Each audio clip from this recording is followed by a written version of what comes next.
Selamat siang Indonesia. Anda menyaksikan seputar Bali terkini pukul 11 WITA bersama saya Yuma Sukmatika. Pemirsa, hingga pertengahan tahun 2016, setidaknya 3.000 sambungan air bersih belum mampu dipenuhi PDAM Kota Denpasar. Hal ini disebabkan masih terbatasnya ketersediaan sumber air baku di hulu.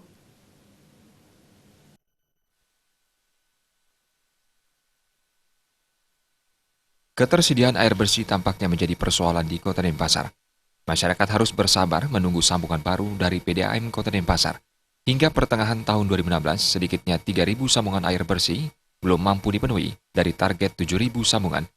Dirut PDAM Kota Denpasar, Ida Bagus Gede Arsana mengatakan, salah satu hambatan untuk memenuhi sambungan baru karena persoalan ketersediaan sumber air di hulu. PDAM Kota Denpasar berencana mengalirkan air dari kawasan Tukat Penet dan sumber air di Tukat Petanu. Pertengahan ini masih ada 3.000. 3.000. Dan kami juga kan sudah mengadakan promo bagi air minum untuk Kota Denpasar kan, untuk memberikan keringan lah.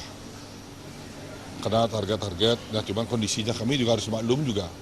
Kami intinya berusaha gimana masyarakat secara umum dapat kita layani. Bagaimana masyarakat itu dapat kita layani seringan mungkin.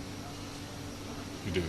Tapi mohon disadari juga di PDAM kondisi air yang ada di hilir ini, khususnya Kota Denpasar, sumbernya terbatas. Selain penambahan sumber air baku, hal yang tidak kalah penting dilakukan masyarakat adalah menggunakan air dengan bijak, sehingga tidak banyak air yang terbuang percuma. Trimaja dan Indrawan, Bali TV.